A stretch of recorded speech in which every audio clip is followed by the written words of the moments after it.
Next question. Ackerman supports citizenship for illegal immigrants.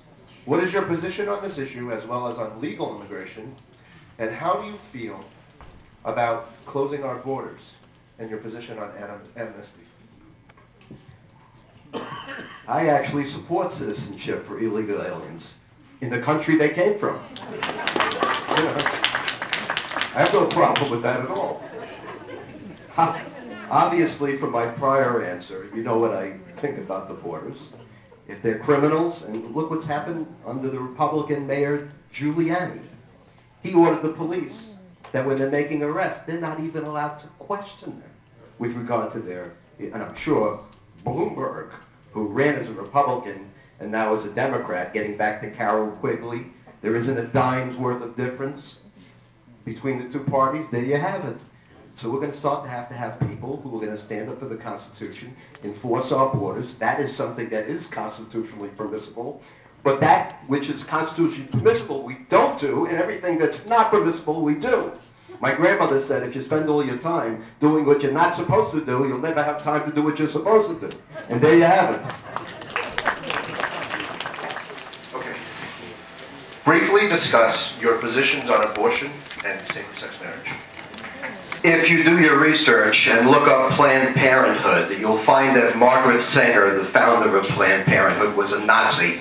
The entire abortion movement is nothing but a Nazi eugenics movement. It's a historical fact. And by the way, if you look at Planned Parenthood's original letterhead, you'll see the name Prescott Bush on that letterhead. Okay? Go and see the new video called The War Against the Weak, and you'll see the connection between abortion, eugenics, population control. This is all part of the same agenda. We don't have the right to take an innocent life, whether it's an adult like Terry Schiavo or when it's a precious child. Only God has a right to make decisions over that issue.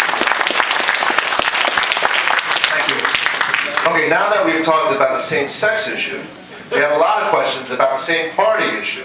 So, a lot of the people in the audience are a little bit confused. Some people up here, they've read the bios and they're asking. Some were Republicans, then became Democrats, some became Democrats, and the Republicans are blanks. What are you? If you've changed parties, explain yourself a little bit. And also, if you live in the district, and if you don't, then how do you think that will affect your campaign? The lesser of two evils is still evil. Unfortunately, we have the Democratic Party that is Stalinist, and we have the Republican Party, which is Trotskyite. Those are not two good choices. And so, even though I started out as a registered Republican, and in between I think I was a registered conservative, and now I've been a registered Republican, it's not what that's about. We have both parties that are fully owned subsidiaries of the multinational corporations and the big banks. And they are looking to turn this country into a feudal state where you will have only the rich at the top and everybody else will be a serf. You don't need to kill sheep to keep them in the herd. 100 years of socialist indoctrination in the schools has turned America to a bunch of historical constitutional amnesiacs. And I'm trying to remind Americans of what our foundations are. Yeah. Do you think it is proper for congressmen to take earmarks in exchange for their vote? And what role do you think earmarks should play in legislation? Touch upon cap and trade if you can. And also how the corporate tax structure is hurting small businesses. If you guys don't know what I think about cap and trade and earmarks by now, you're not paying attention.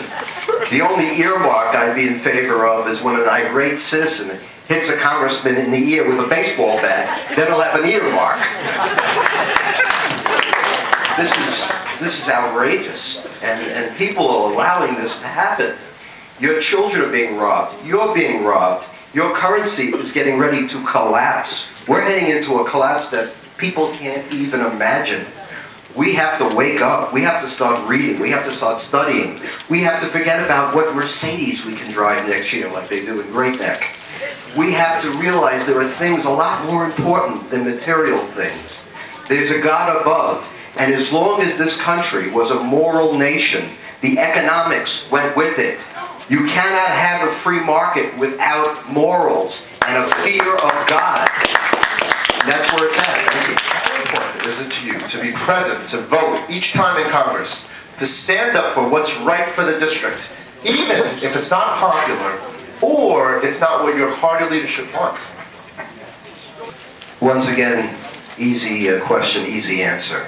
I'm going to vote the Constitution of the United States. When I put my hand on the Bible, I take that very seriously. That's the oath I take, and that's the oath I'm going to uphold. I couldn't care less what party leadership said. And I couldn't care less what the people say, because if the people want to violate the Constitution, I'm not going to do it. This is not a democracy. We pledge allegiance to the flag of the United States of America and to the democracy for which it stands. All the founders said that democracy is the worst possible form of government. We must have a republic under the Constitution. So I don't vote based on a mob. I vote based on